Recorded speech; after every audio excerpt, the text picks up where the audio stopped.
Good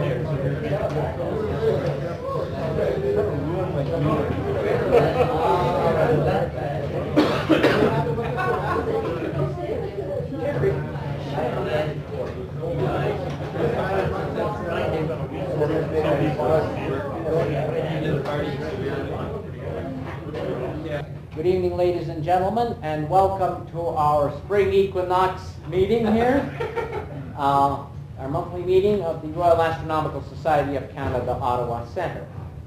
Before I begin the actual meeting itself, I must mention that we have with us here today Terry Dickinson. Terry is one of the authors of that article in Sky and Telescope regarding the testing of telescopes, who together with Doug George and Max did the experiment on the 4 telescopes. And as I have mentioned to Terry, congratulations, sir, from the President of the Royal Astronomical Society, Mr. Damien LeMay. And we will now carry on with the meeting. This is a kind of a special meeting. I'm sure you're in for a very good treat.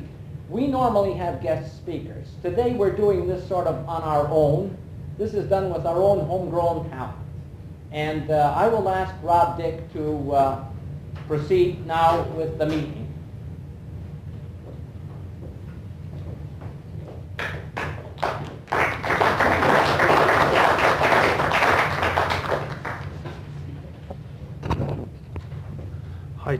High tech hits everywhere. I wish I knew how to put these things on. Okay. Yeah, the meeting we have right now is going to be rather different because, again, as Paul pointed out, we're going to have a number of people that you've seen up here give talks before, but we're trying to put some things together to change the flavor a little bit, because what we like to show off for a little bit is the theme is really imaging, but there's different types of imaging. The imaging that you've been used to hearing up here has been electronic stuff with Ccd cameras, and since by popular demand, some of that's back. But there's other types of imaging too, and that is what your eye produces and what you're able to reproduce in terms of hard copy. And that's something that is not done very often anymore. We tend to be sitting back in the comfy chairs and watching what people show up on the screen, and not too many people actually go out and try to reproduce with their own hand things that they see with their eye.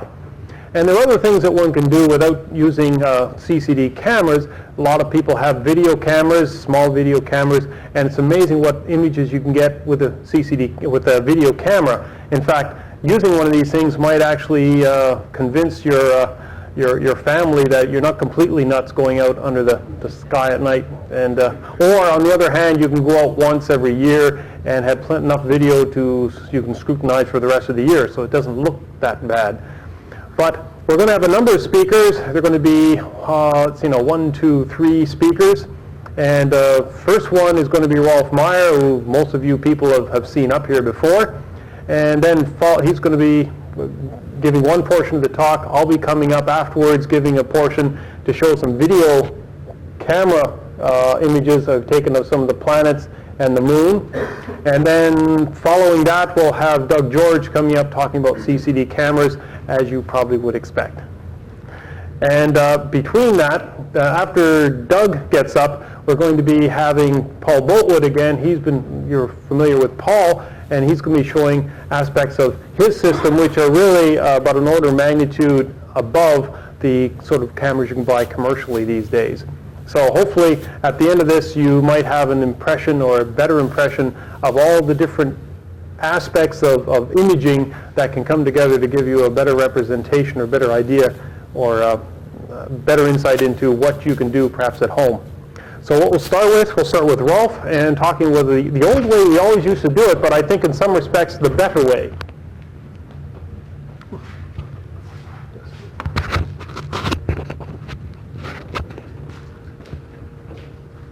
Is this on?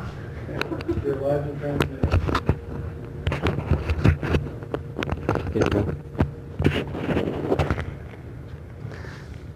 Well, this is actually my first meeting in several months, because inevitably, in the last 3 months or so, there's been a snowstorm or ice storm every meeting.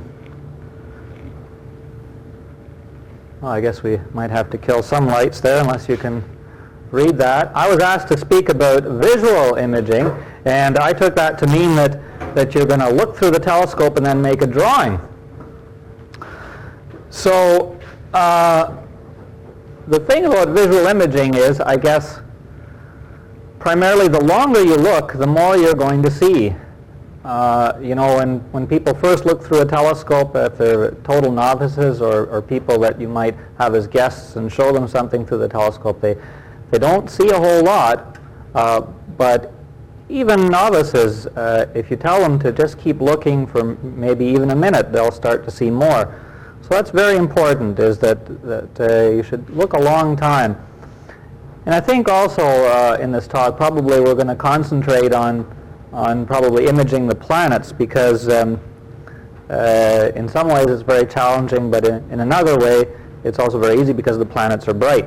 So you can see them quite well with the equipment that we're using, and you can see them in the city and all sorts of stuff. But you got to remember that the planets rotate. So you can't take this looking a long time too far, because the planet is going to rotate in the time that you're observing. But you know, you can look for about 20 minutes and get a good feeling for the planet before you actually start to make your drawing. That's something to remember. It's also important, if you have astigmatism, you might want to correct for that, because that will affect very fine detail. Although if you're using a very high magnification, it might not be so important. So probably if you're more than 25 power per inch of aperture, you might not have to worry about it. But again, it's something that you might want to do a comparison with and without your glasses to see if the astigmatism is affecting the detail.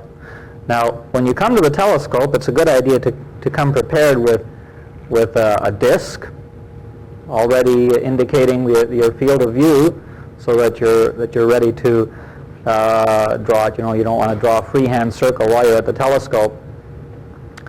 And for the planets, again, a 2-inch circle is the standard diameter, and seems to be a very, very handy size to use.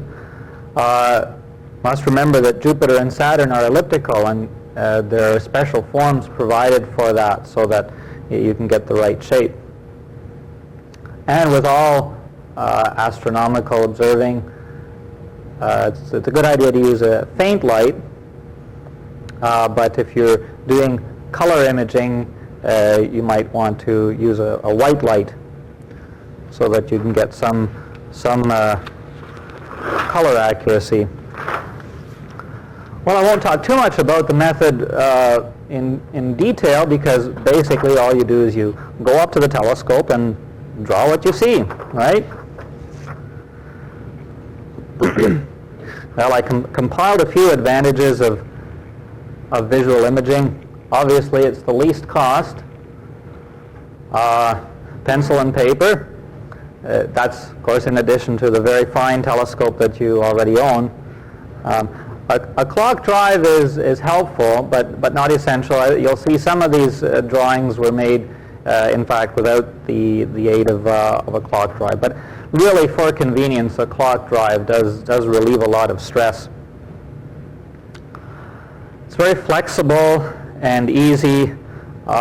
You don't have to fiddle around too much with the equipment before you get started. It's just, you know, look and draw what you see. You can change very quickly from one scene to the next. You don't have to worry about rebalancing the telescope. If you're not satisfied with the image, you can recenter it very, very easily. So it's overall, it's quite a fast way to get set up on the object. And you know, the eye has a very wide dynamic range. As a detector, it can see an awful lot of range, from the very faint to very bright. One of the most striking examples of that is in a total solar eclipse, where I've never seen a photograph that will really compare with what the eye can see, because with the eye, you know, you can see the prominences and the outer corona all at the same time, and I've never seen a photograph that does that, you know, without resorting to some special tricks. And the eye, as a detector, remember, really represents exactly what the object looks like. Everything else is artificial, whether it's film or CCD, and you're only trying to approximate what you know it really looks like. It's you get full color, of course, and the true color. And in fact, the colors are very subtle sometimes, especially on the planets, and the contrast is not really as high as you might think from photographs and CCD images, because the contrast is quite low on the details. You get a very fast result of what you've done. You get an instant hard copy of your drawing. Finally, I guess there's an advantage which is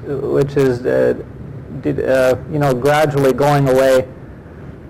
It used to be that visually you could see far more detail than you could ever record in any other way, and that other way was usually photography. Because the eye could and in combination with the brain, you could capture fine detail and essentially remember it for the brief moments that you might have good seeing. However, these days, CCD images can very much approach the detail of what the eye can see. I think you'll see that in some of the results that will be presented. And that's because it's now very inexpensive with CCDs to preserve images. You can record a very large number of images, take the best parts of the images that you've recorded and combine them in special ways to bring out all the detail.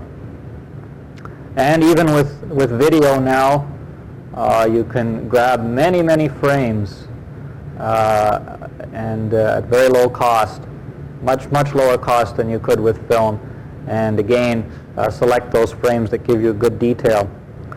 So I'm not sure that the eye is the best visual detector anymore, although it's still pretty good in terms of getting detail.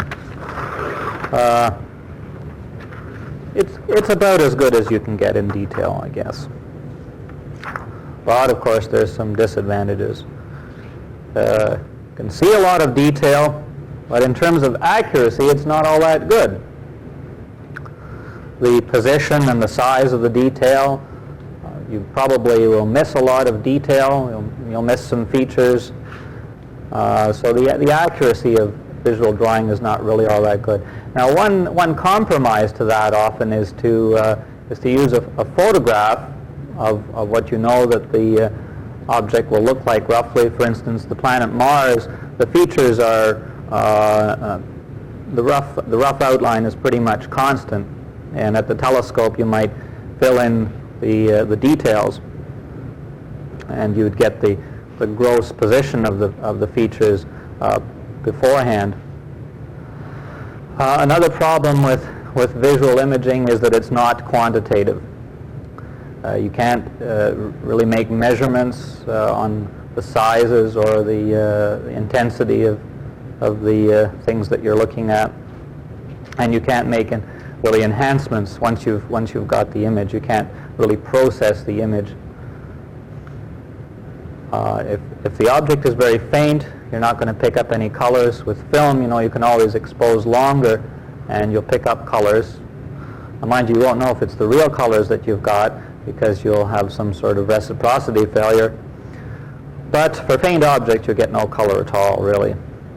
So really, that means for anything but the planets and stars, you won't get any colors.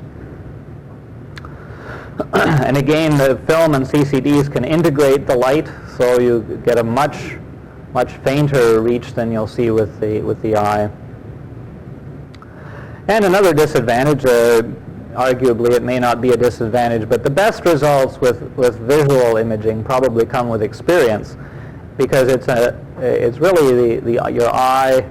It's a hand-eye coordination, which is coordinated by the brain. And so that takes some training to get it to the optimum. So I'm going to have to leave this location for a second.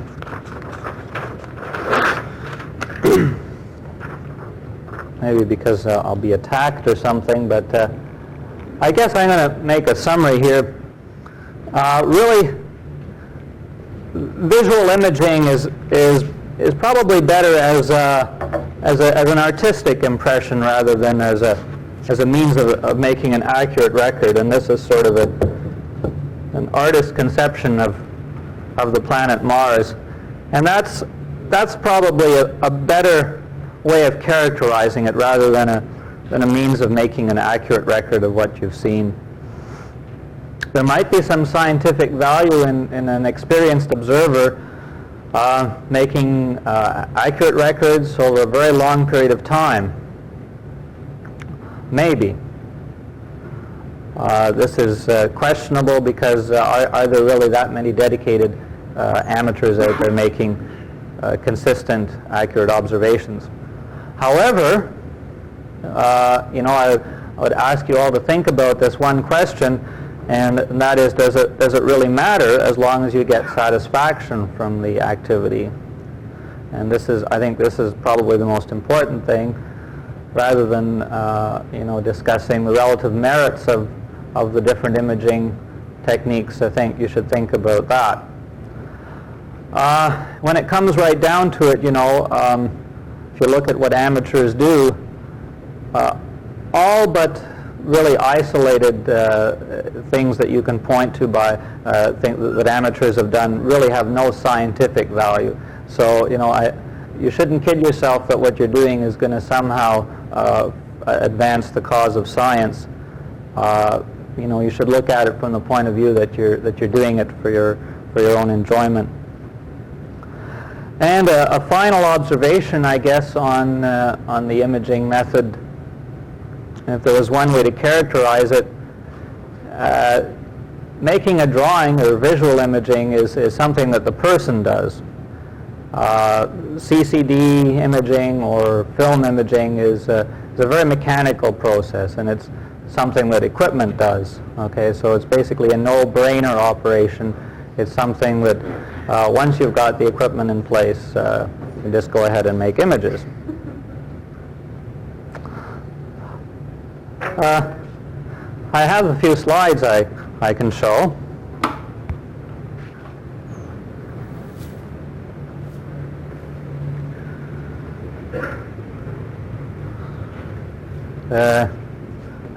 No, this is a very good drawing of the planet Mars. No, this is a photograph that I took in about 1973. And in fact, I think this is a composite of two slides. I don't think that photography is being discussed tonight, is it? Is somebody speaking about photography using film? I don't know. I thought I'd throw in a few actual photographs. Next slide. Interestingly, this is all the planet Mars, by the way. This was taken 2 years later in 1975. Next slide. And again, I think this one was around 1984 or so. So they're pretty fuzzy, but that's what an amateur can do with a camera, and unless you've got a lot of time. It's a matter of taking a lot of pictures before you get some really good pictures of the planets, because it's like 1 in 100 turn out to be good when all the conditions are just right. What were they taken to?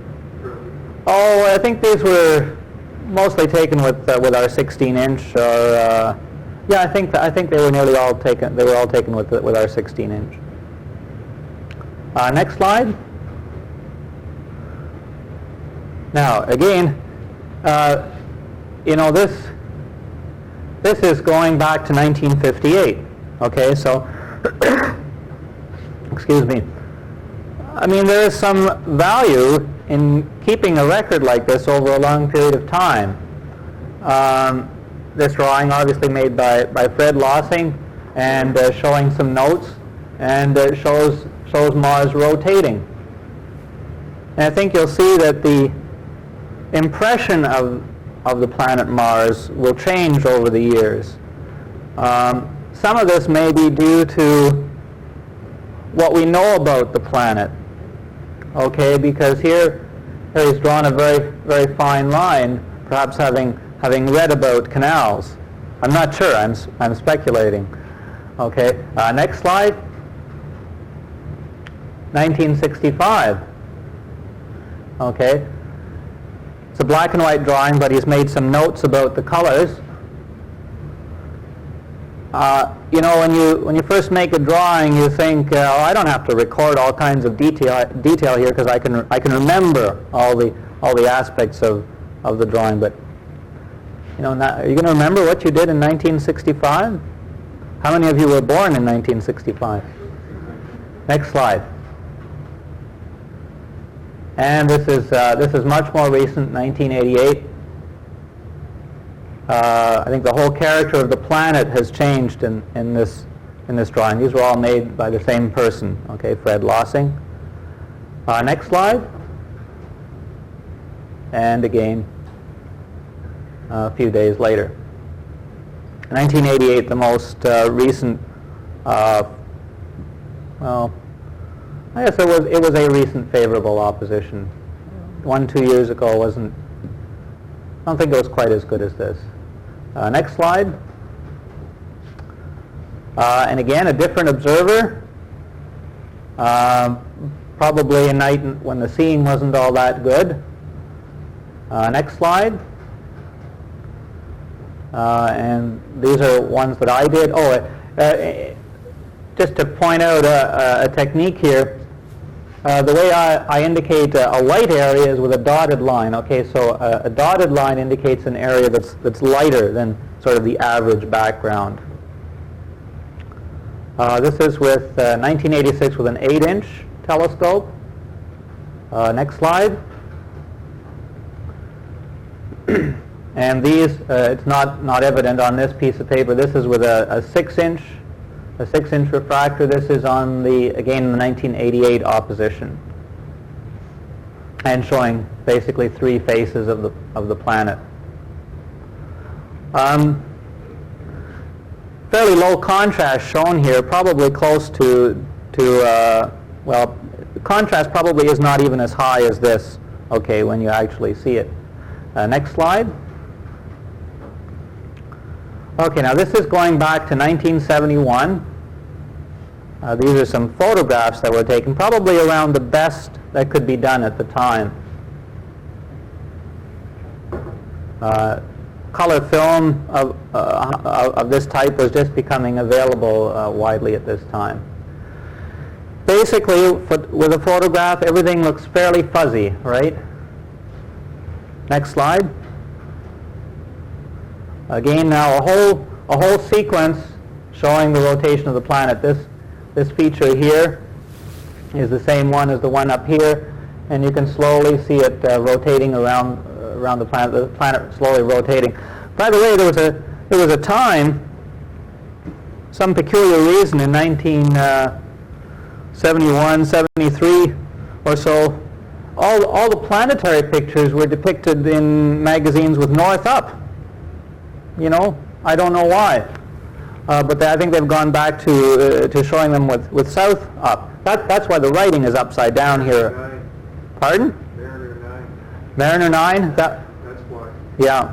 All the photos from Mariner 9 had north up, and that was 1971, and Yeah. that converted the astronomy magazines for a short period until they went back. It was just for a short time, wasn't it? Yeah. But this is the normal view, right? So I turned it upside down here. Next slide. This is sort of the same sequence, but these are drawings. And you'll notice that the outlines of everything are a lot crisper. And this is sort of the impression. Not when you first look in, but if you look at it for a long time, all these features have very sharp outlines, and so of course that's the way you draw it.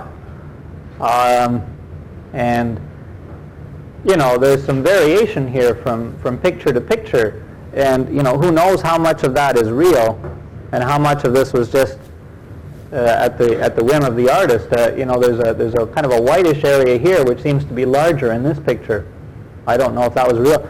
But also you can see a feature here shown very distinctly is this gap in the south polar cap.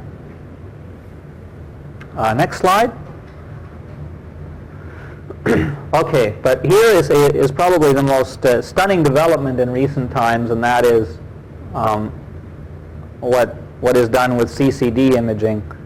And why am I showing this? This is a talk about visual observing. Anyway, no, I think these are just so impressive that I have to show these, and to show what kind of things are possible now. But look at the contrast.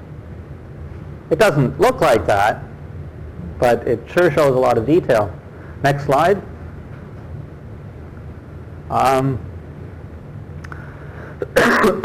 Excuse me. Okay, now these are again taken with film. Okay, in 1988. Next slide. Now these are CCD images. In a way, these look somewhat artificial, But they sure show a lot of detail. Next slide. And of course, this is the most stunning image that's come out in recent times on the cover of Sky and Telescope. It's amazingly detailed full color picture of Mars. Now I don't know if you would want to display an image like this in the same way as you do here, because if you look at this, this is made up of tiny little squares. Okay, so as something to hang onto your wall, you may or may not like that. It depends on what you like. The contrast here, I mean, these are black, but they're not really black. But I want you to remember this area here. Okay, this sort of entire area here, keeping in mind this indentation here and this indentation. Okay, next slide. Now, this is a drawing made of that same area, by a very experienced observer. And this indentation here and this one here are the two that I indicated previously, showing a lot more detail. And he has depicted the impression of the various shadings, and they may not actually correspond to the way they actually were, but it shows an awful lot of detail, probably more than the previous picture. This is, by the way, as you can read, is with a 60-inch reflector. Okay, I think that's the last of the slides. Are there any questions? Could you hold your Mars picture there up to the light? I guess we can probably turn lights on it. I'll leave it here on display. I don't know what light would be good for that.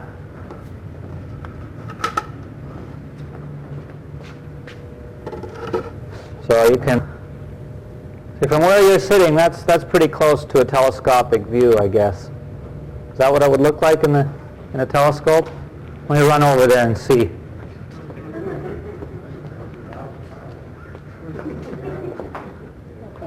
Oh yeah, that's pretty high magnification. That's probably about 400 or 500 power. Rolf, you did mention one thing you're disadvantaged, and I'm just wondering how much of a factor it is. No, those are all the disadvantages there. No other disadvantages. What about lack of artistic ability for those? Well, sure, yeah. Well, with experience, again, that's certainly a strong factor. Yeah. You got to start young. You got to start drawing when you're a little kid, and. It's a very well-known fact that Hubble, in observing a lot of the nebulae back in the 1920s and 30s, quite often asked his assistants the next day to view the same object visually. He wanted to see it visually, and when he would be observing it visually, he'd often make a sketch of his own, as opposed to the photograph. So somehow or other, he married both the image from the photograph and his own image of how he saw the thing. And he was perhaps one of the best observers that ever lived. And he could use imagery and drawing and visual observing. Yeah. Well, sure. If you look at some of the pictures of the galaxies, you know that the central core is really burned in, and especially in those times, I guess, with the photographic plates being what they were, you know, that would probably happen a lot. So you can see that the central part would probably show very little detail if you wanted to get some outer detail. He used to say, you can see things that you can't photograph, and you can photograph things you can't see. Right. Yes, Pat. Have you done deep sky pictures? Well, yeah, I did a long time ago, but it's I haven't done it recently. No. I would suppose it's more difficult. Yeah, well, it's different, I guess. It's not done a lot, is it? No. No. Especially clusters of stars. I don't imagine. I've Yeah. seen galaxies in the Nebula, but I get to see pictures. Yeah. Now the impression could be quite different. For instance, you know, if you looked at M13, M13 looks like it has, which is a globular cluster in Hercules, has the stars appear to form tentacles coming out of the middle of the cluster. You know, they sort of form like legs or something, and you don't see that on any photographs. Actually, I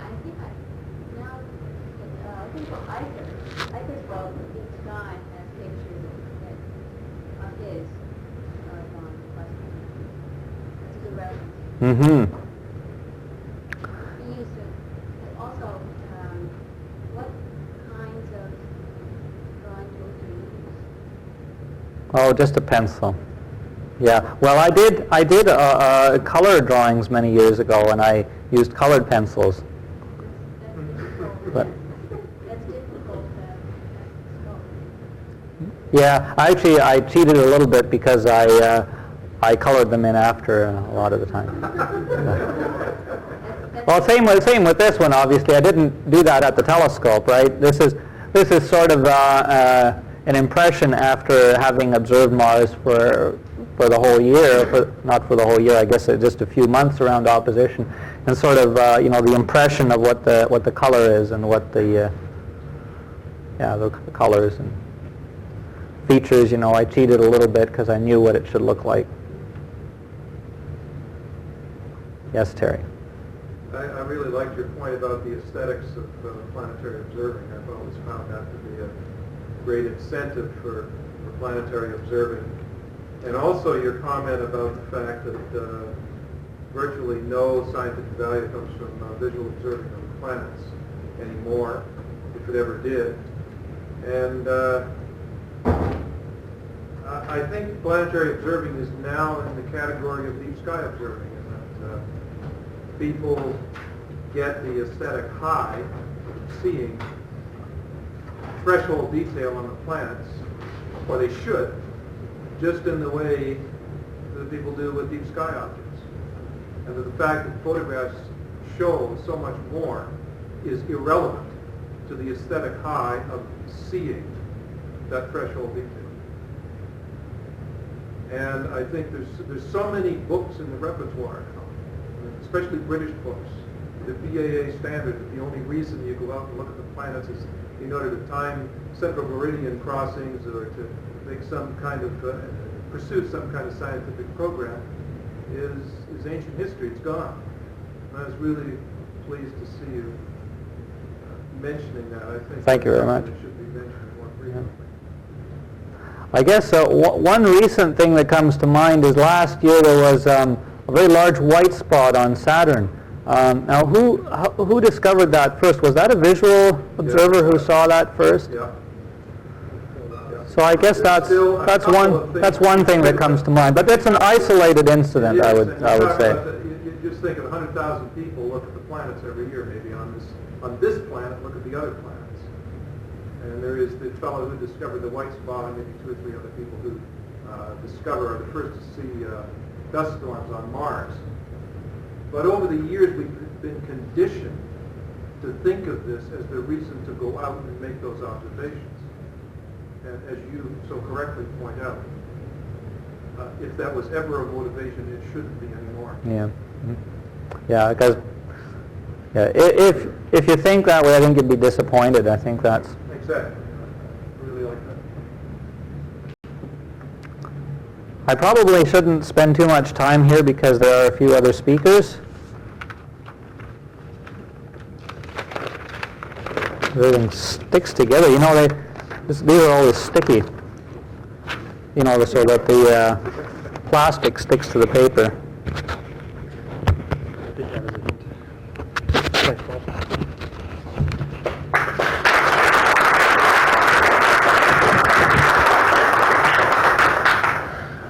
A point that was raised by Ajay was, what if you're a lousy artist? And there's an easy way to overcome that, and that is to become a good one. And everybody starts out with limp hands and poor eyes, and it's a matter of trying to train them. Some people train themselves to be able to be very good in software, and some people train themselves to make mirrors. Some people train themselves to be observers, and I think someone gave a talk at the annual dinner, Stephen Meier, pointed out that you really have to learn how to observe. And to do that, there are a number of things you can do. You can go out, and I think we've all seen the people that come out to the observers group or go to a star party and they look and they see Mars and they see a small little blob in the center and they say, aha, and they move on, instead of waiting to see the subtle detail. Well, there's a lot of, one way to get into that road, I think, of trying to observe little details on objects is to start with something where it's rather easy, except it does take a little bit of discipline to try to ferret out the detail. And one thing I've been observing in the past has been the moon. And not just observing it, but for my course I try to videotape it as well. And in some respects that trains you to see things, again, that you haven't seen before. When you take a picture of something, you can then go back and see the photograph months or years later, and you start seeing subtle things that maybe you missed when you just threw it in the drawer. With a videotape, you can play it over and over again and see some interesting things. Another thing that a videotape will show you is how bad or how difficult it is to actually see the very fine detail because of the motion of the atmosphere. Now, what I've done over the last little while has been to put one of these very small security cameras on my telescope. It's a very lightweight thing. It was actually purchased to be put on a C8, Celestron 8, or some similar sort of telescope. It's very, very light. It doesn't have a charge-coupled device camera. Doesn't have a charge-coupled device in it. It actually has an old television tube or Orthicon tube. Orthicon, I think it's called. Vidicon tube in it. And it's got a fixed lens, so it seems like you're really stuck. But actually, it works very, very well because it is so simple. Now, what I want to do is I'll just raise the screen a bit.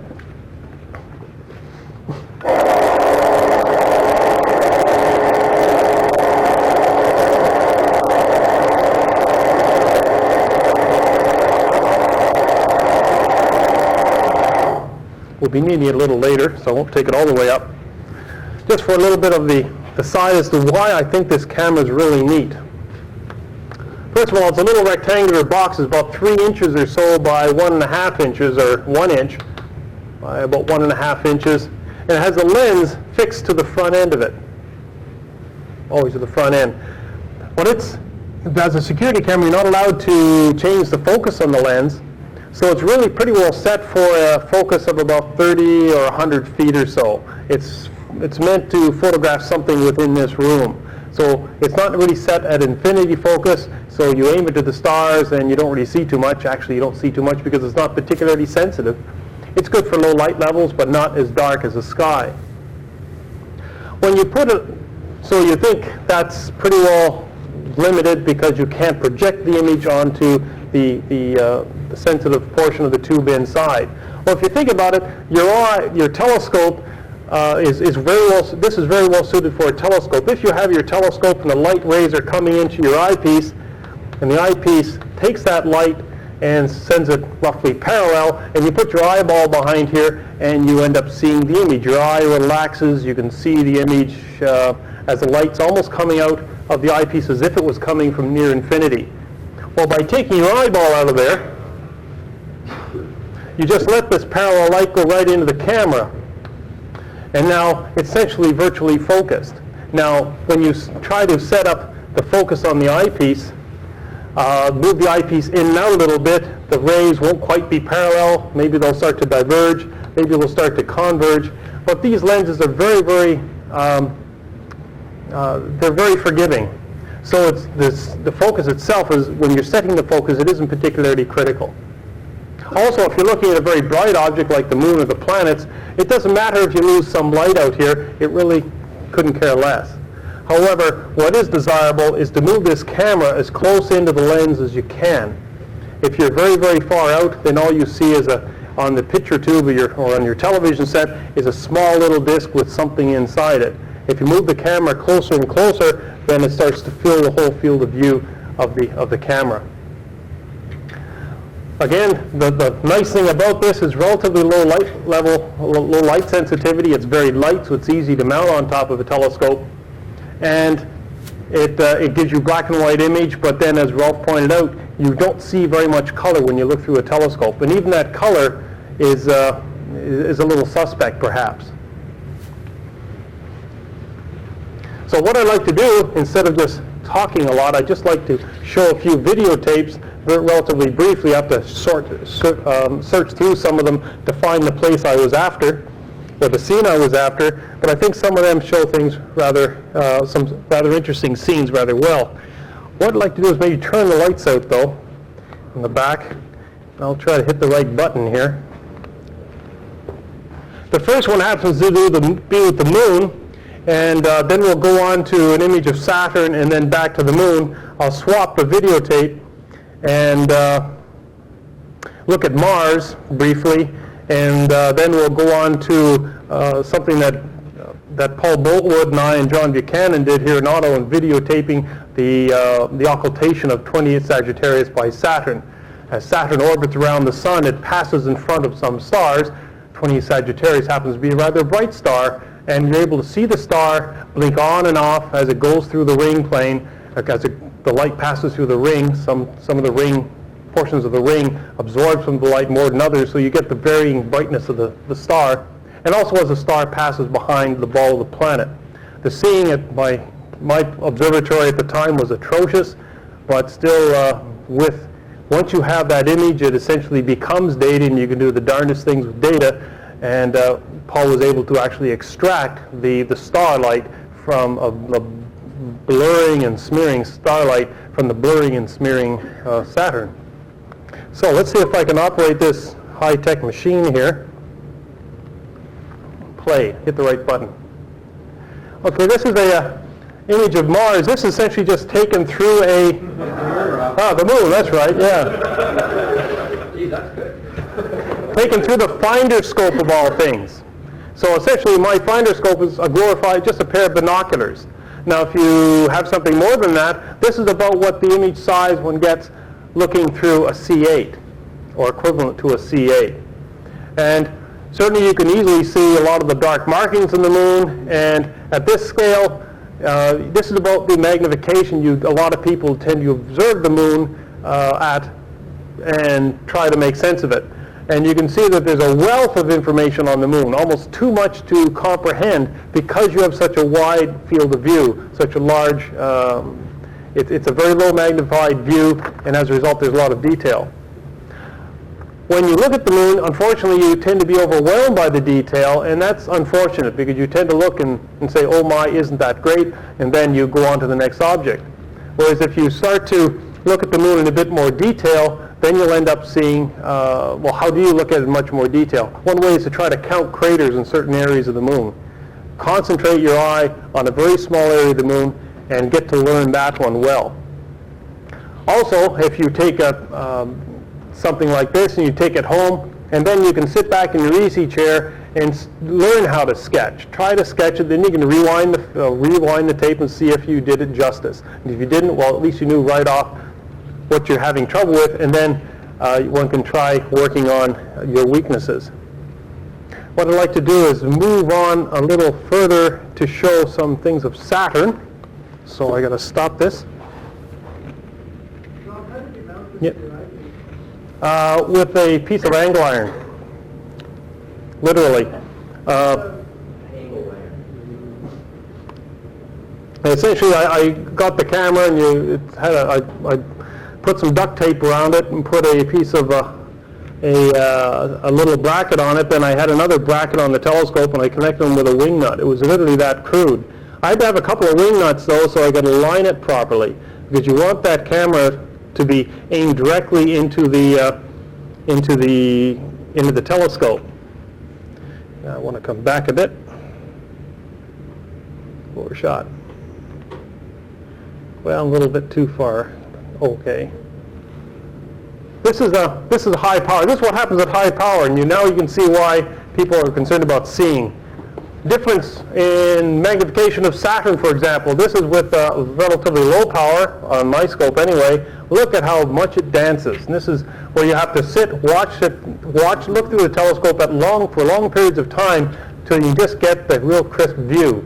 This is much higher magnification, and of course the brightness goes down because it's higher magnification. The light's being spread out over a larger area. You don't see any more detail. And if you increase the magnification even more, you're spreading the light or the information over a larger area, and what happens? The contrast goes down. Here it's gone down so far that you can hardly see anything. So when trying to look through a telescope and even use this camera, you want to set the telescope so that the magnification so that you don't overdo it. Now I zoom ahead again. It's a crazy machine. Videotaping the moon I found to be quite fascinating. It's because of the amount of wealth of detail on the moon. But that wealth of detail is usually lost when you're just out at the telescope, especially if you have, quote, other things to do. About 15 minutes of videotape, you can actually record something and go back and look at a later time. Or show it to other people, which is what I tend to prefer to do. The trouble, though, is trying to find times of very good seeing. But if anything, it's rather instructive to see the times of very poor seeing, because it brings you down to reality. See if I can get the right one here. 6, 7. Okay, close enough for government work. And sometimes you do get periods of very good seeing, in which case you can see quite a bit of detail. This particular camera and other cameras, at least black and white ones that I'm familiar with, can record the albedo features, or the dark areas and the light areas on the moon quite well. And some of these areas are surprisingly obvious. For example, if you look at some areas around here, very, very dark regions on the moon. So sort of sitting there, if you look at the moon with a high, let's say at this sun angle, they're very noticeable as dark blotches. And then there are other regions, of course, the rays on the moon, we're coming down towards the South Pole where you have Tycho. And one interesting thing about Tycho is a dark donut around Tycho at high sun angles. It shows up very, very well. And for those of you who like 2001: A Space Odyssey, that's Tycho, and here's Clavius down here. The one interesting thing when you look at the moon at higher and higher power is that you see more and more craters, at least if the seeing allows you to, and so there's always a wealth of detail. Interesting changes in the reflectivity of the Meier regions, indicating different eras of lava flows, and also obviously the formation of Copernicus here. The rays jutting out from Copernicus clearly shows it's a younger crater than others. Okay, I'll stop this one. And what I'll do is I'll try to get on to show Mars, if I can get the right videotape here. I think it's this one.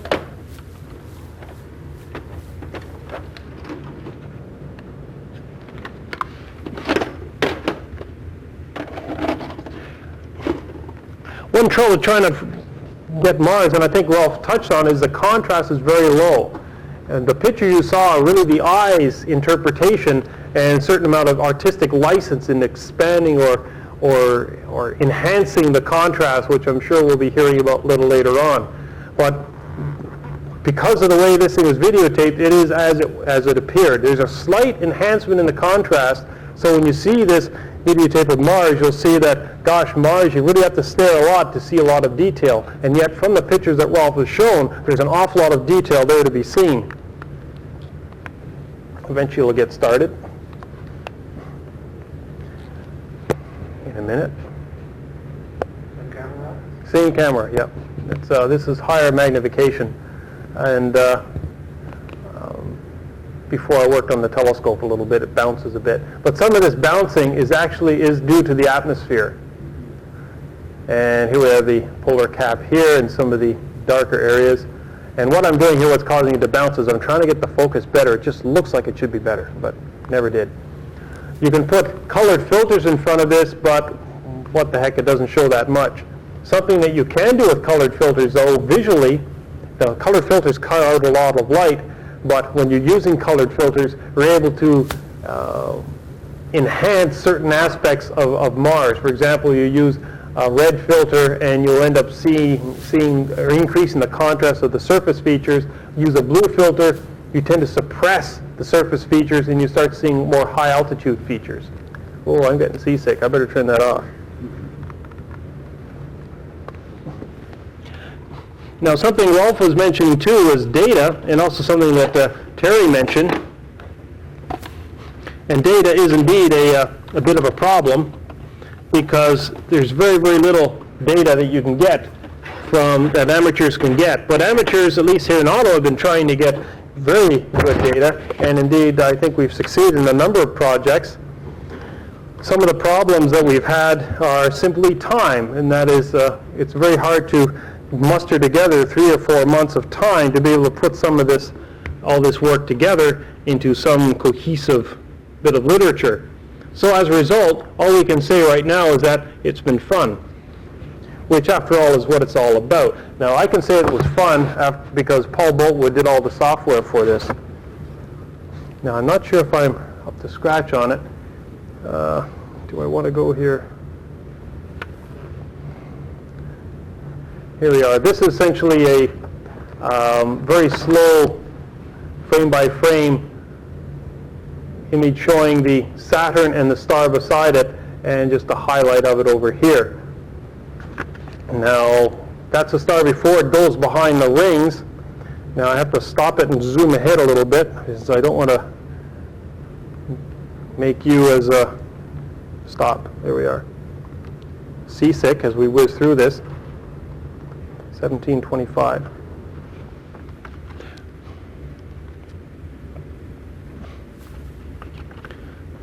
The trouble with trying to get quantitative information is just that, trying to get the quantitative information. It's very unlikely that one is able to quantify something like what you've just seen. And as a result, you start rather, whoops, I'm having trouble here. Close enough. I think I go ahead here in a minute. That's about it. I don't know if you can see that. I don't think you can see it very well. What Paul has done is this is a sort of a blurred model of Saturn, almost pseudo-artificially produced. And this is the actual image of Saturn with the star. The star is somewhere in around here. I think it's gone by now. What he's done is he subtracted this image from that image, and what is left is the stars, the energy or the light from the star. There we are. Just came in. I guess it went a little too far ahead. And it blinks out again, and I think it comes back and goes away and comes back. And what Paul was able to do was to take this information in terms of the brightness of the star and plot it out, and that was essentially the transparency of Saturn's rings. And it was good down to about 20-mile resolution. So you're able to get very, very high resolution of it. There you go. Now what I should do is zoom ahead. 24 minutes. If I was really prepared, I'd have this all reduced down, but all reduced down into one single short tape. But Were these images of Saturn taken with the same security camera, or were they? no, this is actually, you're right, you got me there. It's actually taken with a better camera than that security camera. What about the Mars images? That was taken with the security camera. C8? Actually, no, it was on my 24-inch. Whoops. The Saturn images that have just been shown were done with a Ccd security camera on Rolf's 25-inch. 24-inch. I think. What's it? Jack Newton. The Ccd video camera? Yeah, these are taken with a CCD video camera. The other one is a Vidicon tube. And here we have the Saturn, the star, or Saturn passing in front of the star, the ball of Saturn. And what is interesting is observers were mentioned that the star disappeared, it reappeared, disappeared, and it reappeared. Well, by having this videotape, we were able to take that, or Paul was able to take it and find out that indeed it was a nice sine wave of the disappearance. It got brighter, fainter, brighter, fainter. Nobody really remarked about that. This has been reduced down so the entire image is smaller than the overall screen. That was kindly done by CJOH on the promise that I was going to use it in my course. Unfortunately, that something went wrong. So we'll stop it there. Okay. So those are some tidbits of what we can do with a video camera. And this camera is not a very fancy, as I mentioned. It's a very, very crude sort of camera, no bells and whistles and that sort of thing on it. And that actually makes it rather useful. In some cases, if you're not loaded down with a lot of clever things, it lets you try different things that may be more fruitful. In some of the cameras that we're videotaping this lecture with, those would not be appropriate because they've got all kinds of things inside that will take over control. And it's better to have something that's dumb, because at least if it's dumb, you can throw in a filter to cut the light down, or you can get a bigger telescope to put it on if you need more light. But if you've got a camera that's forever changing on its own designs, then you've got a bit of a problem. Your eye changes a little bit too, but at least you've got that somewhat under control.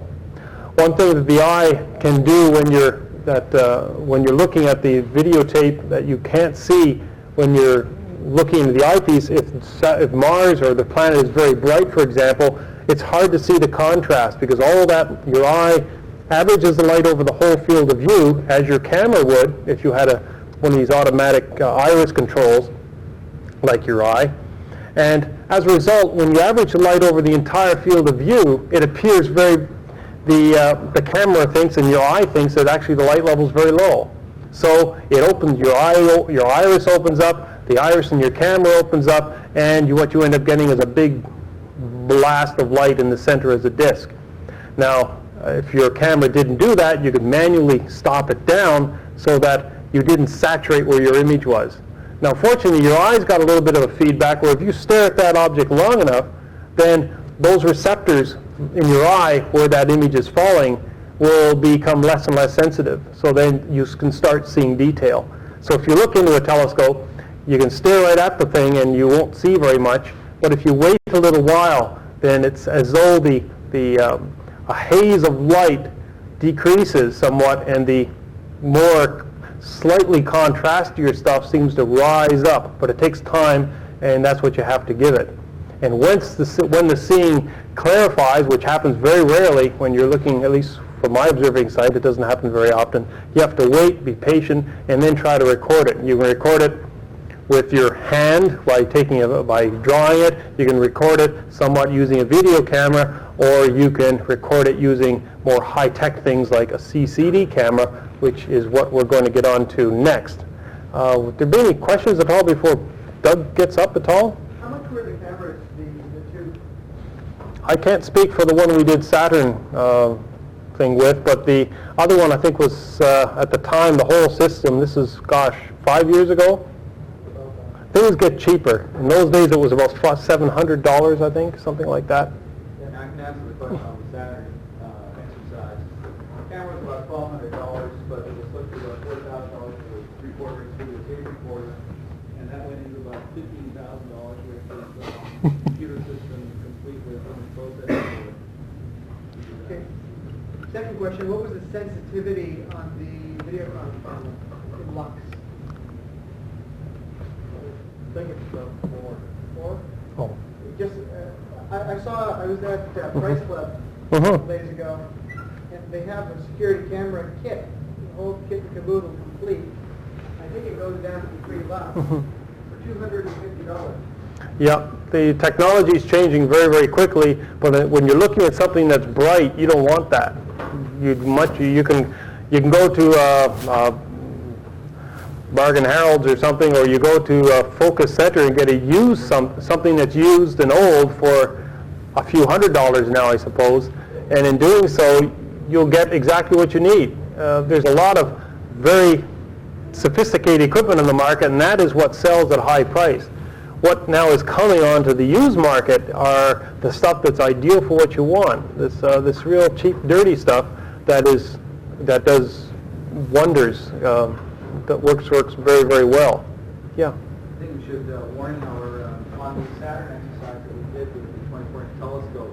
The light levels there were actually marginal with the cameras used, which I think was a 0.2 lux camera. So for some kinds of work, you still do want a fair amount of sensitivity. Mm-hmm.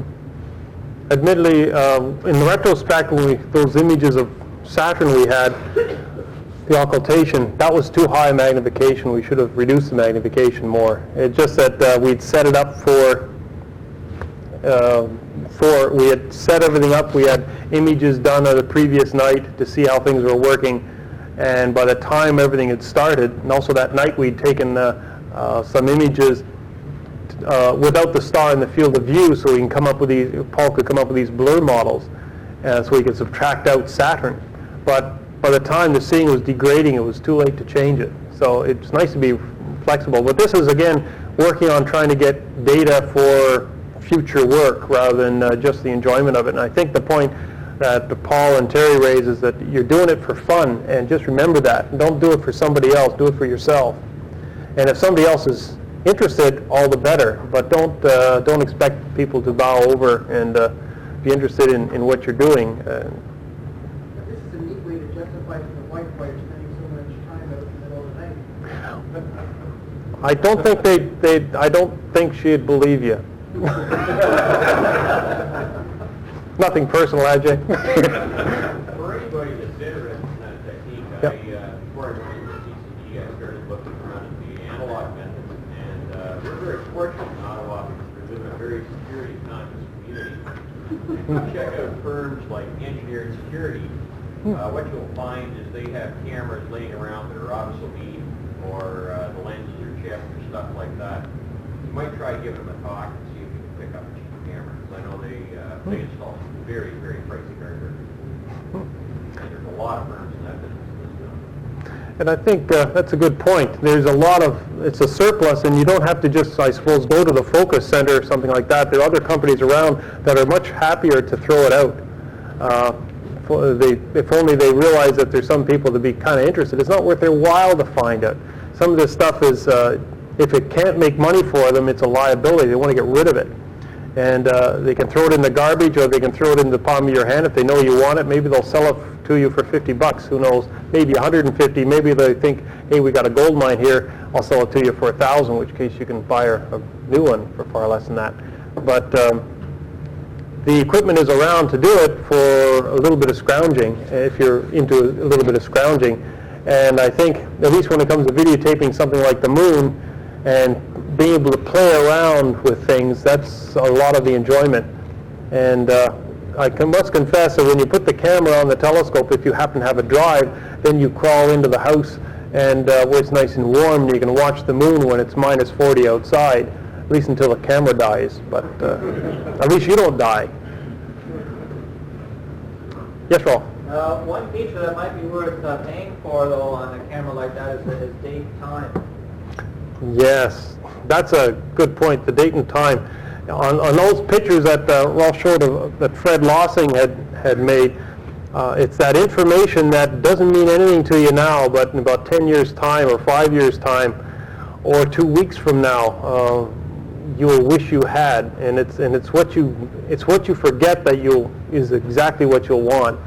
And the date and time, at least, it's always there. That's one thing I don't like about some of the software on the market for CCD cameras, in that it doesn't code that information within the data, except when you save it to a file, then it's recorded.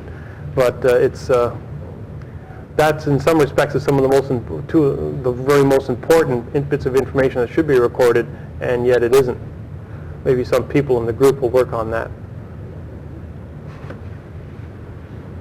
Okay, I guess we'll start with continue with Doug George and talking about CCD cameras, which is quite a bit different from what we've been talking about, sort of, up till now.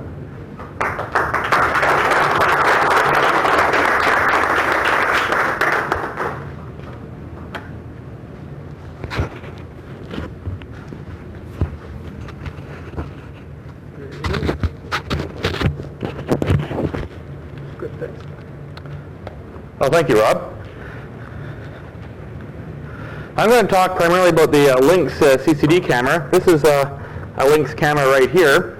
This little gem has probably caused a revolution in amateur astronomy, because for the first time, a still frame CCD camera with a thermoelectric cooler has been made available. Now, why is that important? Well, the reason is that you can take images not just of planets, but of actually very faint objects like nebulae. This thing is far more sensitive than photographic film. It's also important because this device is relatively inexpensive, typically about $1,300 Canadian. Now, that does seem like a fair bit of money, but compared to the price of a C8 telescope, it's not completely out of line. And so let's get started with the slides. If you can, I'll bring this.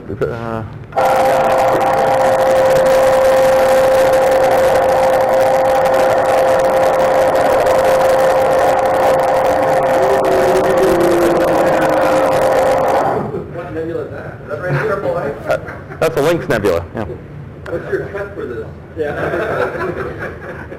I got carried away with Corel Draw, okay? Okay, next slide, please. Okay, so the question you might want to ask is, what the heck is an astronomical CCD camera? Well, CCD means charged coupled device. Well, that's still a pretty obtuse sort of name. But it's similar to a solid-state video camera like Rob Dick was talking about. But it has an advantage in terms of an astronomical camera in that it can integrate for a long period of time. That is, you can open the shutter and let starlight accumulate on the chip and then close it and read it out. The sensor is cooled. Now, in this particular camera, they say it's cooled down to about minus 30 degrees.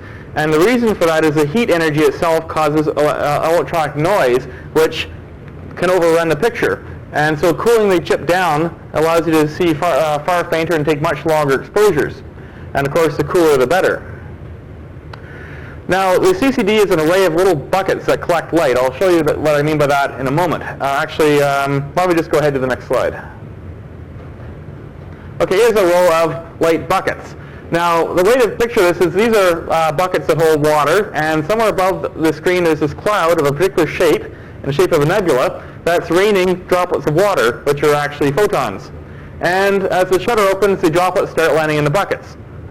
And then you close your shutter, and then you have all your firemen in your bucket brigade take the buckets and dump them all into the next bucket along. So the water is accumulated into these little buckets in a certain pattern, and you ship them all out. And then you shift all the ones at the end out to the last bucket. And somewhere at the last bucket, this fellow's measuring there with a ruler how deep the water is. And he writes down a number. And after you've emptied out all the buckets and measured every last bucket in the whole array, you have a whole list of numbers. And if you can make a brighter dot and a dimmer dot based on what those numbers are, you have an image. And that's basically all a CCD is. It's just an electronic equivalent of a whole pile of buckets. Next slide, please. Okay, that's a picture of the camera, a little closer view.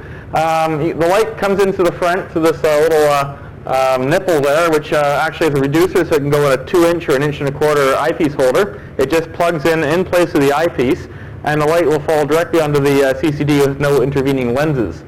The fins at the back there are to allow the heat to get out. If you know anything about thermodynamics, you can't just cool something down. The heat has to go somewhere, and the place it goes is it's emitted out into the general environment, in other words, into the air.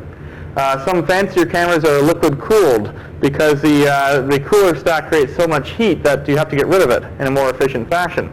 But this is a simple and compact and portable device, so it doesn't have that sort of fancy added features.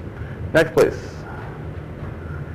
So here's the internals of the camera, color-coded. At the front, we have a window through which the light travels, but through which the atmosphere does not. And the reason is that inside the camera is an argon chamber. It's full of argon gas. Now, why would you do that? Well, first of all, you don't want to have air in there because you're cooling the chip down, and there's moisture in air, and the chip will frost over. Secondly, argon is nice and, in addition to nice and dry, it's also very clear. It does not block light. And finally, it's not very conductive. So it doesn't conduct very much heat from the outer walls of the camera into the chip.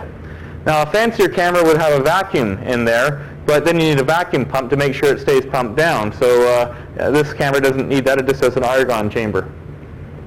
The yellow thing shown there is a Ccd Chip, which is your little device that collects the light. In the case of this particular camera, it's a rather inexpensive device that has an array of 192 pixels by 165 pixels. So it's a fairly small array. The cooler is a two-stage stack of what's called a Peltier effect cooler. It's a little chip which, when you apply power to it, it sucks heat from one side and pumps out the other side. And down here on this, after this cable, you go into the computer and you have this ADD converter board. It takes the analog signals from the camera and converts them into a digital number. That's your little ruler that you put in the bucket. And of course, you have a screen for displaying your image. Next, please. And so this is a typical installation. You'll have your telescope. This is actually Paul Boltwood's 7-inch Starfire. And down at the bottom here, just plugged in where the eyepiece would go, is the camera. Next, please. Here's another possible installation. This is on Rob Dick's 24-inch. This is actually Rob's camera. He has one of these gadgets. And here he's showing the computer propped up precariously on his ladder and the camera attached to the eyepiece holder. He's actually got another gadget in front of there that I'll describe in a moment. Next, please. Okay, now Rolf talked about advantages and disadvantages of drawing with a pen and paper. Well, what are the advantages and disadvantages of using a CCD camera? Well, first of all, they have extremely high quantum efficiency, which means that they're very fast. A lot of the light that hits the camera actually produces a signal. In fact, at the peak of the spectrum response in this camera, it actually detects half the photons that hit it. So it's hard to do a lot better than that. Some cameras actually get up to about 85%. But these things are very, very sensitive. Another nice feature of these cameras, like the sketching, is that you have instant results. You know right away whether you took a dud or whether you have a good picture. So you don't have that tension you have with film photography where you wait a week before you get your pictures back. A real significant advantage is in the area of image processing. It's not just a simple thing of you get the thing up on the screen and look at it. Instead, you can go and somehow try to optimize the way you view the picture in order to get the most information out of it. The cameras are very effective for high-resolution imaging. Although I did say that it's not a very high-resolution camera because it doesn't have very many pixels, you can actually use them at a very high magnification. And for a good reason for that is their high sensitivity. With a lot of magnification, you don't need to worry about the image being too dim. And also because they are so fast, when you're doing an image of a bright object, you can take a very short exposure, which essentially freezes the seeing. Other good things you can do with CCD cameras include photometry, which is measuring quantitatively the brightness of objects, and astrometry, which is measuring very precisely the position of objects. And CCD cameras are very well suited to that. And Paul Boltwood and I are actually working on a project to do astrometry with his telescope. Next, please. And this is a typical picture of the ringtail galaxy, which is a very faint object. And this is a 1-minute exposure. So it gives you an idea of how sensitive these cameras are. You would not be able to do this in a 1-minute exposure on film. It would probably take at least 20, maybe 30 minutes. Of course, there is a downside. Everything looks like little square dots. So you have the good and the bad on that front. Another point is you can, of course, have color film, and indeed the CCD cameras are not color-based, they're black and white. Next, please. So, disadvantages. Well, of course, CCD cameras are a lot more difficult to use than a film camera. A film camera, everybody pretty well can figure out how to use. You open the shutter, you close the shutter, you have to focus it. On a CCD camera, you have to drag out a computer to run the camera. You have to attach this thing to the telescope, but it doesn't have a viewfinder. The chip itself is very small. For example, the chip in this camera is only 2.5 millimeters across, whereas a typical film camera is a 35 millimeter frame. So, as you can imagine, it's quite hard to aim the thing and get this object onto the chip. So, although it doesn't come with the camera, some kind of previewer is very helpful. Otherwise, you find yourself continually removing the camera from the telescope, sticking an eyepiece to aim it, and then putting the camera back in. And the focusing is critical, so this constant taking the camera on and off can upset the focus, and then you waste half an hour trying to refocus the camera, by which point you've lost the object again. So it's very tricky to use it without a few extra little tools. Another problem you have with the inexpensive cameras like the Lynx is that there's no actual thermoelectric control of the temperature. It just turns the cooler on and leaves it on. So if the outside temperature drops 5 degrees, the temperature of the camera drops 5 degrees.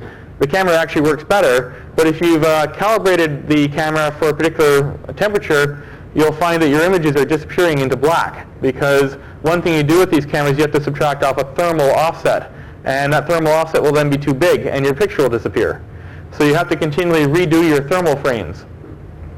That's just a nuisance. It's another example of the sorts of nonsense you have to put up with when using the cameras. Next, please. Okay, now here's a comparison of what you can do with film versus what you can do with the CCD. This is a 35-minute exposure of the Whirlpool galaxy taken on a 16-inch telescope. It's a nice picture. Okay, now next frame. This is a 1-minute exposure on a 24-inch telescope with a CCD camera. Right away you notice a few things. First of all, the CCD camera showed a lot more resolution than the film picture did, but that's basically because of the effect of higher magnification. Also, there's a lot of detail showing in a 1-minute exposure compared to a 35-minute exposure. So it's much easier to take a picture. In fact, this is unguided. The previous picture, I had to sit there out in the cold for 35 minutes twiddling buttons on the control panel of the telescope while taking that picture. And that's a pretty arduous task, and every so often you make a mistake and you ruin the picture. With the CCD camera, 1 minute later you check the image out, and if it doesn't look good, you take another one. No big deal. Next, please. Now, I said that these cameras don't do color. Of course, that's not entirely true. You can simulate the effect of color by taking 3 separate exposures through color filters, and then recombining them digitally on the computer at a later time. Now, you have to have special software to do this, and in fact, since none is provided with the camera, I had to write some software to do it. But it can be done. This is the Eskimo Nebula. You can see some red and blue and green tinges in it. Next, please. Now, to get maybe a fairer comparison, I'll show you a color picture of M1, the Crab Nebula. That's the 25-minute exposure on Fuji 400 with the 16-inch. And the next shot is a color exposure with the CCD camera, showing probably roughly the same amount of detail, but at a larger image scale and much shorter exposure. So they can do comparable things, but it's not really useful to just use the camera to take pictures that you could have done with film, because you want to try and do something that you couldn't have done with film, such as take a picture of the Eskimo Nebula I showed you a moment ago. It's very hard to do a picture of a planetary nebula on film in high magnification because the image gets dim and the exposure becomes too long and the guiding is too difficult. Whereas in a CCD camera you can do it very easily. Okay, next please. Okay, again, this is showing the camera attached directly to the telescope. And with this arrangement, you have really no way of knowing where you're pointed unless you have a very accurately aligned finder scope. So this is a real operational problem. Next, please. So what you need is some sort of Ccd Previewer Device. This would involve having some sort of eyepiece attached to a barrel on the front of the camera and have a flip mirror assembly, which allows you to deflect the light up into the eyepiece, where you'd have a crosshair of some sort, or when you flip the mirror down, allow the light to fall onto the chip. And you can adjust the eyepiece so that it focuses at the same point that the camera does. And this is also helpful because it allows you to very quickly focus the camera roughly and then fine tweak it using the computer. And I actually have a Ccd Previewer here that Rob Dick had made. That's another picture of it, unfortunately, with a mirror flip lever here, and this attaches to the front of the camera. Now, unfortunately, this is an added expense because it cost several $100s, but is almost essential to be able to easily use the camera. Next, please. Now, if you want to get higher magnification for doing planetary pictures, one way you can do it is simply stick in a bottle lens, the same way you would for an eyepiece. But it's difficult to get very, very high magnifications this way because you end up having two barrels in there and it gets very long and wobbly. So the next slide shows a scheme that Paul Boltwood and I created to allow us to take high resolution pictures on his Starfire. And it involves having a microscope objective as a magnifier and the camera at the back and the mirror again. Now, we didn't have the precision machine tools necessary to build a gadget which would allow us to have a mirror flip because that has to be very accurately positioned. So we just got Peter Saravolo to drill a hole in the middle of the mirror, and that allows the light to fall on the camera. At the same time, light from the periphery of the field is reflected off into the eyepiece. And what you do here is you put Jupiter, say, into the eyepiece somewhere, and you line it up in right ascension with the hole, and you just hold down the button on the telescope until the planet's in the center. That's just a matter of timing it out, how long it takes. So the planet disappears into this hole, you count out a few seconds, let go of the button, and hopefully if you did it right, the image will come up on the CRT. We did this because we spent one night, 45 minutes, trying to find Jupiter and failed. So this is no small problem. And so there's a few extra gizmos you sometimes have to come up with to use these cameras effectively. Next picture, please. This is the gadget as it actually was constructed. As you can see, it's just built out of plumbing fixtures that have been machined up a bit to make them more accurate. Next, please. This is an example of the type of image you can get with the camera. Now, Saturn's not a great example right now because it's very low in the ecliptic, and it's almost impossible to see it well from Ottawa right now. But even so, you can see a little bit of the Cassini division and tell the difference between a couple of the rings. So it's a bit promising. Next slide, please. To give you a comparison between film and Ccd images, here's a color image of Jupiter. This is actually, I haven't taken any color photography of planets myself. This is from the Northbound Observatory slide set. Does anybody here remember who took the picture? It looks like one that I took. It probably was, yeah. Okay, that's a Rolf Meier picture then. And it shows the great red spot and a couple of equatorial bands, and that's about all the detail it shows. Next, please. Here's a Ccd shot. Here's the great red spot, and some belts, some festoons, and many more belts. Now, that's not the best picture that's possible to take, but that was one of the first pictures I took. So it shows that it's very easy to take good pictures with the Ccd camera. One of the advantages of the Lynx camera is that it has a built-in shutter, so you can expose very short exposures. If you tried to read out the chip while light was still falling on it, you get a big smearing effect. So that would be a problem. What would the exposure be? The exposure there, I believe, was 0.3 seconds. Now, I've done exposures ranging from 0.01 seconds to 0.5 seconds on planets, depending on the focal length and depending on what it's planning to do. Sometimes I take shorter exposures and combine them together electronically afterwards to simulate a longer exposure, and I toss out the ones that look blurry. Next, please. Here's a higher resolution image. Again, not the ideal image, but we're still working on that. But here you can very clearly see some festoons and belts and various spots. So it shows a lot of promise for being able to get very good high-resolution images. Next, please. Now, in order to get the best results, as I said before, you have to be willing to do some image processing. It really is essential. Now, the nice thing about it is that it's fun. on a cloudy night when you don't get to look at the sky, you can go sit by your computer and do your whole observing session over again and get better results. The first thing you can do is contrast stretching. The computer screen can't display the image of the sky anywhere near as well as your eye can record it. So it has a limited contrast ratio on it. And you can adjust the way you display your pictures, basically like adjusting the contrast knobs in your TV set, to change the way it's displayed. Another thing you can do is do filtering in the image. Suppose it's a very noisy image, you can do what's called a low-pass filter, smooth it out and get rid of the noise. Or if you think it could be sharper, you can sharpen it up. Another technique is called Unsharp Masking. This is a technique that was promoted by David Mallon for doing film photography. He did some phenomenal pictures, and all it amounted to was he was adjusting the image so that the bright areas of the picture were reduced in intensity and the dim areas were brought up relatively, while preserving the fine structure and small brightness variations that were present in the image to begin with. And so it's a way of printing the image so that it shows everything that's on the film. Similarly, we can do this to Ccd images very easily because it can be done electronically, and get a very much improved image of Jupiter, for example. Those images I showed you before had all been unsharp masked.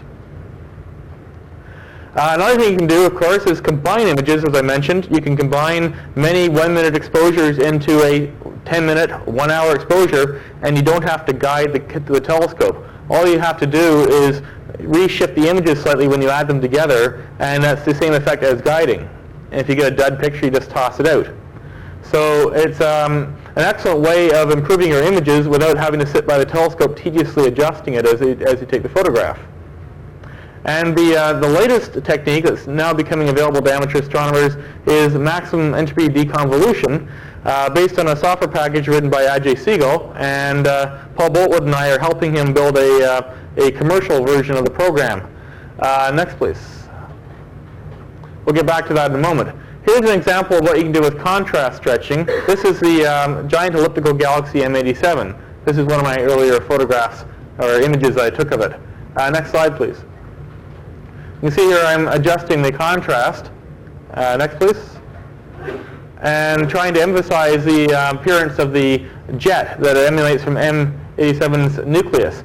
Now, I haven't personally ever seen a film photograph that shows that clearly it was taken by an amateur. But Ccd Images, it's no problem at all to extract out the jet. And some techniques like making up a model of the shape of the galaxy and subtracting it off would probably show even more detail in the jet. Yeah, Doug, Everett Kramer back in the late 60s, early 70s took a shot through his 12.5 inch with the jet that showed it quite nicely. Okay, well, there you go. It can be done. So, yeah, but it's routine with the Ccd camera. Next, please. Now, maximum entropy. What does it all mean? Well, we have some sort of original image out there in space somewhere that's the light's been traveling for millions of years to get to your telescope, and the last few milliseconds passes through the Earth's atmosphere and gets jumbled up, passes through the optics of your telescope, which, if they weren't made by Peter, jumble them up, or if they're made by NASA. No, very seriously. And you get a blurred out image of some sort. There's this magic block here called deconvolution, which is an attempt to undo all that jumbling. And the result is an image which is very close to the original, or hopefully very close to the original, in terms of its resolution. Now, this technique, maximum entropy deconvolution, is actually being used for the Hubble Space Telescope to repair the disastrous results that they get with the ruined mirror that they have. They actually can put the light back to where it came from. Now, of course, eventually they'll put corrective optics into the telescope, which will make it work properly, and will have even better results. But in the meantime, this is one of the main techniques they're using to repair the ruined images. Next, please. And here's an example of Ajay's package. This is a picture of a galaxy on the left that was taken with my camera. And here's an image on the right that has been deconvolved. It's not actually, it's not a perfect image, but what we're doing here is we're simulating the shape of the star here in terms of its point spread function. That is how its light drops off as you go away from the center. And we put that into the maximum entropy program as its base point spread function, and it goes through the image and in effect tries to remove that effect from the image, tries to undo it. And it's a very complicated procedure which we won't go into, but if you're just running the software, you don't have to worry about how it's done. Next, please. Here's a picture of M57, the ring nebula. Next, please. And here's a deconvolved image of it. The stars are smaller and details have been pulled out of the ring. Next, please. Here's a picture of NGC 4565, an edge-on galaxy with a dust lane. You notice the stars look rather kidney bean shaped. That's because I took this on the IRO 16-inch telescope and it was out of collimation. And I could not focus it properly. Next slide. The stars can be made essentially round using the package. And in addition, detail in the spiral arms of the galaxy and the dust lane and such can be dragged out of the image by the program. Next, please. Okay, one last point. There actually are two cameras that have made a big splash in amateur astronomy. One's called the Lynx, like this one here, and another one's called the ST4, put out by the Santa Barbara Instrument Group. Now, there are a number of reasons why the Lynx camera is better than the ST4. If you're thinking about getting a camera, you might want to take these into account. The Lynx has a shutter, the ST4 does not. So when you're doing planetary work, there's really a serious problem using the ST4. It's very difficult to get it to work without blurring the image out. The Lynx also has a 12-bit converter in it instead of 8.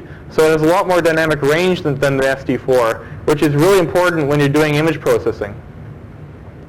The Lynx seems to have better cooling, as evidenced by some review articles in Astronomy and Sky and Telescope.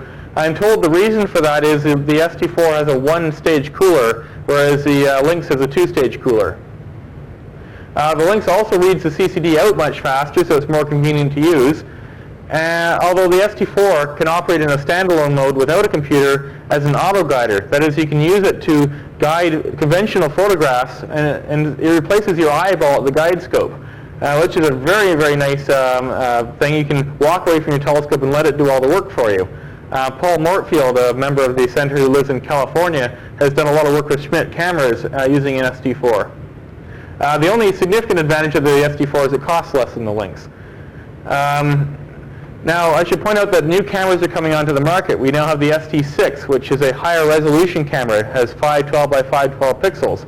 I don't know yet exactly how good it is. I haven't seen a review of it. Apparently, the Spectrosaurs, who make the Lynx, are coming out with a product in the same class. And there are also the more expensive cameras, which can run up to $10,000 or more, which give a much higher performance. So what these low-end cameras have really done is brought this down and made it accessible to serious amateurs, whereas before it was available only to really research institutions, universities, and the like. And as the technology improves, I think you'll see that the prices remain in the same range, but the performance at that same price range will go up phenomenally. And I think Paul Boltwood is going to come up next to give you an idea of what exactly is in store with these future cameras, because he has himself built a camera which gives stunning results in comparison to the Lynx camera. So are there any questions before we go on? What sort of power are you looking at for the computer to operate this and operate the software program that you're talking about? Well, the computer is a matter of the design of the computer itself. If you have a notebook machine, typically they can run for 3 hours on batteries. The real problem is something like the thermoelectric cooler in the camera. It takes 3 amps maximum, according to the data sheets, to run this camera's cooler. So that would drain a battery out pretty quick, if in fact your notebook computer could support it at all. So I think you need a separate battery, or at least a place to plug in to support the camera. Sorry, my question was about the power of the computer itself. What sort of memory capacity? Oh, I thought you meant power consumption. Sorry. Well, an XT will run it just fine. It's a bit slow because the software that they ship with this camera, well, the best thing that can be said about it is that it works. It's not terribly well written, and it's very slow. So if you run it on an XT computer, it can take 6 seconds to redraw the screen, which is a bit annoying. But if you have an AT or a 3D6 machine, it will go significantly faster. But it will run on just about any machine, though.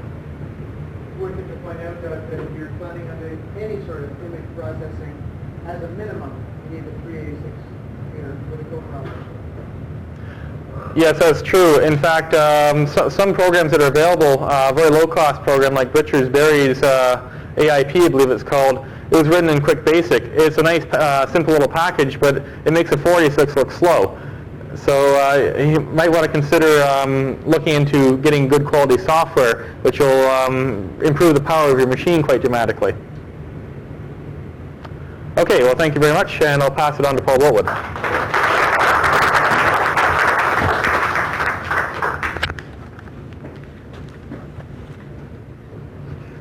Well, you have to turn those out in just a moment. I've got slides, I hope. Ah, ooh, we just blew it. We're going to go ahead. Yeah. Okay, if I could have the first slide, please. I'll have to wait for a moment. Some of my talk's going to be a little bit redundant because Doug and I didn't get together on this, and there's some overlap here, but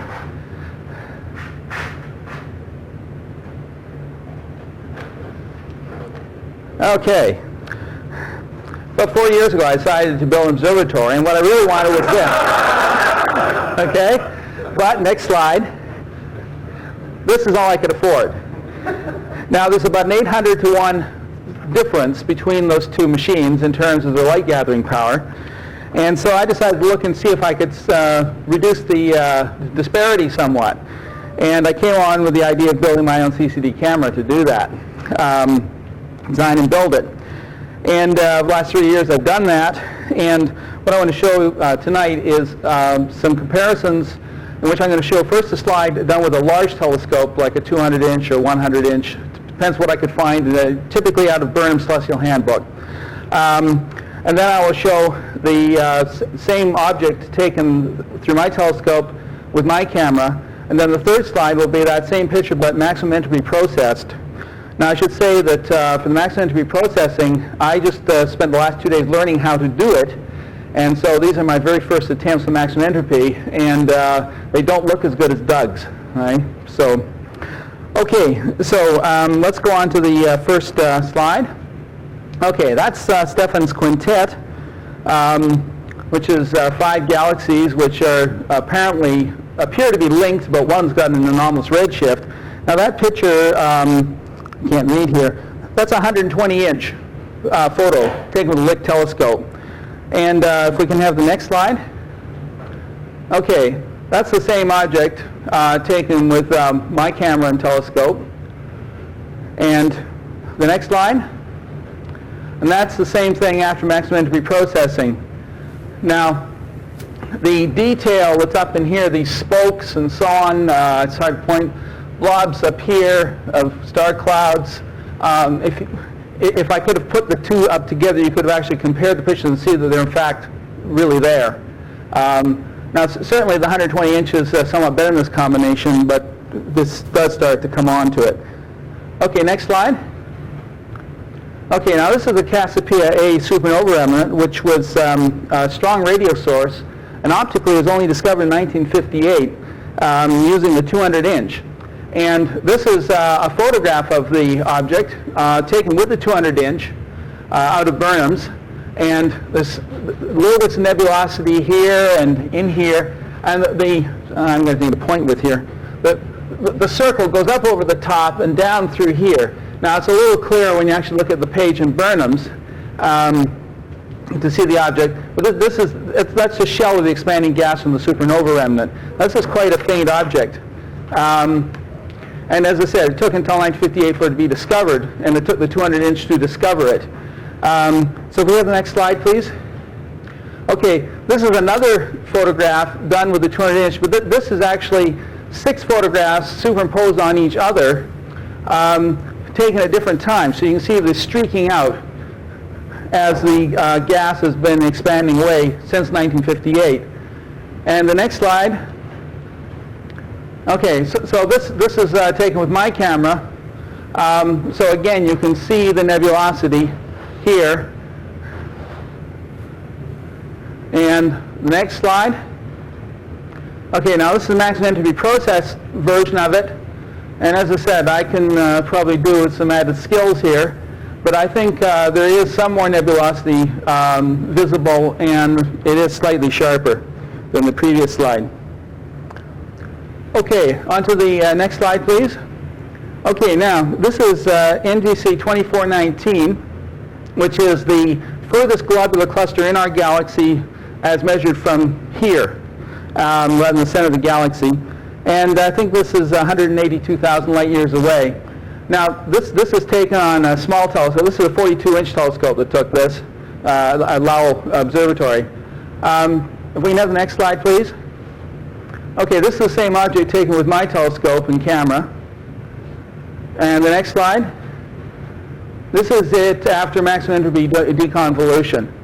Now, the brightest stars in the ball here are 17th magnitude.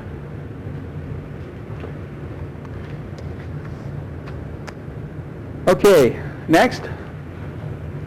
Okay, this is the horsehead taken by David Mallon, I think, on the Australian telescope, which I think is 120 inches. 153, okay. And on to the next one. Okay, this is the horsehead taken with mine. And the next. Okay, this is the horsehead after maximum entropy deconvolution, where some more of the detail is showing in the beard here, and you can see some of the fainter stars that are appearing in the object.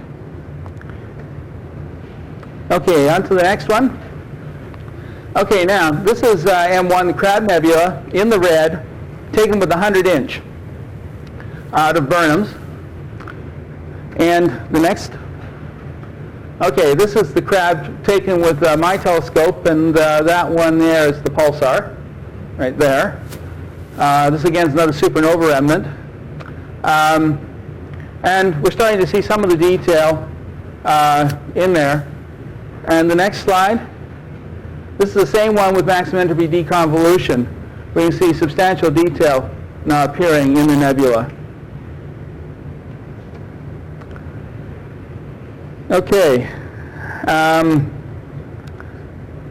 That's it for the visual slides. The next slide, I'm going to show a comparison between 4 instrumental techniques for taking pictures. I was asked to compare the Lynx with my camera, but I've also gone and put film, and the best that technology currently can do, as evidenced by research papers on CCDs. And so I'll just go through the comparison here. The size of the pixels are approximately the same, although the higher resolution devices, the best ones, are getting smaller, mainly because there's simply restrictions in manufacturing technology. The diagonal size of the imager, okay, for film is large. I mean, for film it can be very large. For the Lynx, it's 3.6 millimeters. For mine, it's 16, and the best ones are being done are about 43.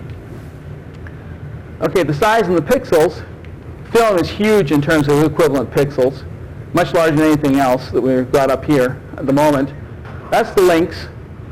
Then mine. And the largest imagers that are around now are 4,000 by 4,000. In terms of the number of pixels, in other words, the area of the imager, again, film is very large. And then you've got very large ratios between the Lynx, mine, and the best now available. Okay, quantum efficiency, peak at the best wavelength. Film is like 1 to 2%. And then Lynx and mine are like 15, 40%. The best are like 45. But by the best, I mean that I picked a particular imager here. Doug was right that there are some up to 85%, but they're not as large as that one. So there are some trade-offs. Okay, thermal noise is a major problem because it limits the length of time you can expose. And film essentially hasn't got any thermal noise. The Lynx is 100 photoelectrons per pixel per second. So there's 100 photons that you've gathered that weren't really there every second in every pixel. On mine, it's 0.01, and that's because it's a lot colder. And on the best ones, it's very close to 0 because you use liquid nitrogen cooling, and it just drops out. readout noise is a noise that's added to every pixel as it's read out, and it's one of the fundamental flaws in terms of how faint can you see. And with the Lynx, you get 80, with mine 12, and the best are now down to about half. So the best CCD chips are now almost virtually counting photons. They're almost counting photons. Okay, other differences. Linearity with respect to exposure. Film is simply not linear. If you have a bright star and a faint star, it's very hard to tell by looking at them how bright one is compared to the other. But all the Ccd images are nearly linear. In terms of time, if you double the exposure time, again, film is not linear. They have what's called the reciprocity effect, which greatly reduces the effective sensitivity of film for long exposures. But all the Ccd imagers are linear with respect to exposure time. Okay, relative accuracy in magnitudes, stellar magnitudes. With sophisticated equipment, you can measure film down to these kinds of limits, like 0.2 to 0.05 magnitudes, for stars that are at the right exposure level on the film. If the star's too bright or too dim, then you can't make these kinds of accuracy measurements. The Lynx literature claims 0.01, although I don't know if that's been actually validated by anyone. I expect to get a 0.005 based upon the design work I've done and the scientific papers that I based my work on. And the best appears to be around this level here. One important thing to note is that this is done over quite a wide range of star brightnesses, not just like a 1 magnitude range. So over many, many magnitudes you can get high accuracies with the same exposure. Okay, now one of the things we get by having this linearity in the CCD is that we get very good sky rejection. We can get rid of the sky background by subtracting it off numerically. With film, it's what we call sky fog. And you're very limited to the degree with which you can subtract off sky fog. But with the Ccd imagers, we can do a good to very good job of subtraction. A number of the pictures I've shown you a few minutes ago, for instance, the Cassiopeia A picture, the nebulosity was only 1 or 2% brighter than the sky background. Okay, lastly, in comparison, the dynamic range. This is the brightest object that can be imaged over the noise level that's in the picture. And in the case of film, it's quite narrow, like 100 to 1. It all depends on how you measure it and how the film has been processed and so on, but it's of that order of magnitude. The Lynx claims this, and mine is about 8,000, and the best one's now about 20,000 to 1. So this means that if you can remember back to the Crab Nebula picture I showed, the picture was down on the 100-inch. In the center, it was all just burned out. Whereas the pictures that were done with the Ccd cameras were full of detail in the center, because the camera had the dynamic range. And then by doing the necessary image processing, I reduced what's called the gamma of the picture in order that we could actually see all the information in the center. Okay, any questions? Paul, the pixel size or the grain size of the film, 20 microns, isn't that a little? Telescope and so on. I believe we're that sort of order of magnitude. I know that TechPan is quite a bit finer than that, which is what amateurs would tend to use in a black and white film. TechPan, I guess, is what, about 7, something like that. The only point is they're roughly the same size right across the board. That's not a major difference between the different technologies. Any other questions? Okay, that's it.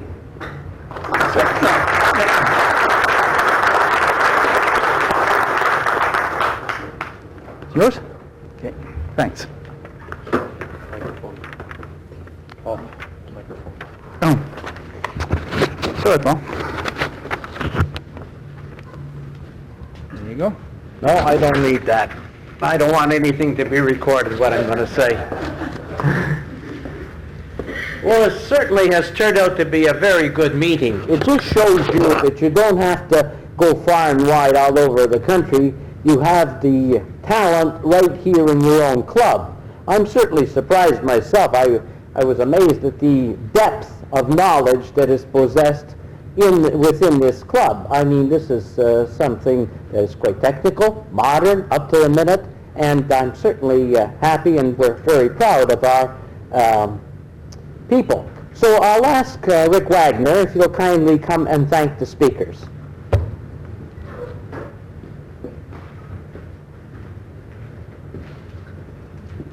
We've had talks this evening by four, I think, of the premier observers of the Ottawa Centre. All four of them have done or are doing original scientific research in astronomy that I think is approaching professional standards. In fact, I think these guys are among the best amateur astronomers across the country. It's interesting that the talks we heard this evening were arrayed in historical order, starting with the sketching and visual astronomy at the beginning and leading up to the latest professional techniques with CCDs. Also arrayed in order of increasing cost. When Rolf says you can start with a pencil and paper, you don't even need a telescope, really. There are things to draw with the naked eye. I know Rolf and I are both involved in sketching the moon, naked eye on occasion. And running right up to a Ccd camera where it's $1,000 for the camera, $1,000 for a telescope with a drive, and a couple of thousand for a computer, and time that's could equally be well spent drawing, for instance. So the time has to be put into all of these fields. Personally, I'm biased a little bit towards Rolf's fields, partly by my finances.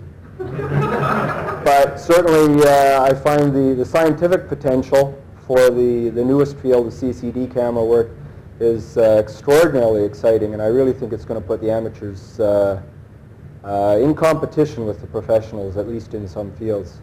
So I'd like to thank very much Rolf Meier, Rob Dick, Doug George, and Paul Boltwood for not for coming tonight because they would be here anyway, but for being up on this side of the speaker audience line.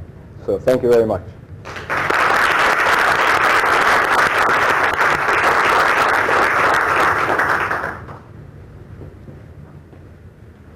I think this certainly gives us food for thought that perhaps sometime in the future we'll have meetings similar to that, perhaps on other topics and subjects and things like that.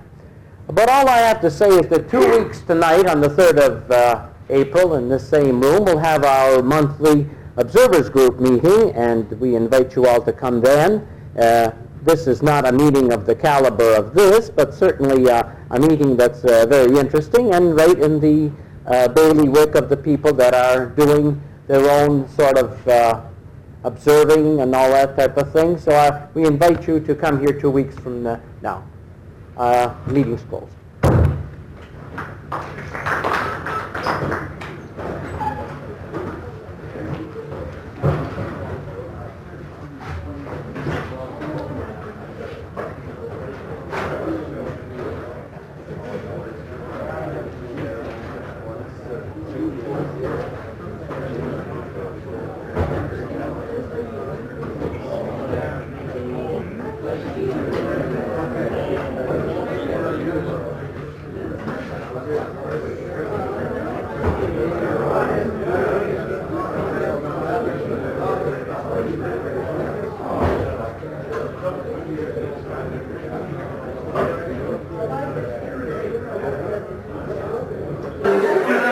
Well, they're very cheap though in Europe. True, they would be. Except that the bases used to carry them. Except that when I got over there, the bases didn't carry them. So I had to buy them on the economy, and they ended up being almost as expensive as other headphones that I could get here. So I ended up buying a pair of Nakamichis on the base.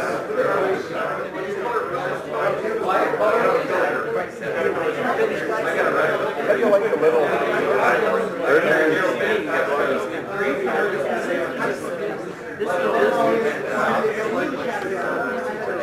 I've only ever used This is actually just interesting to see. If you bring the cursor down here, it'll give you this thing called.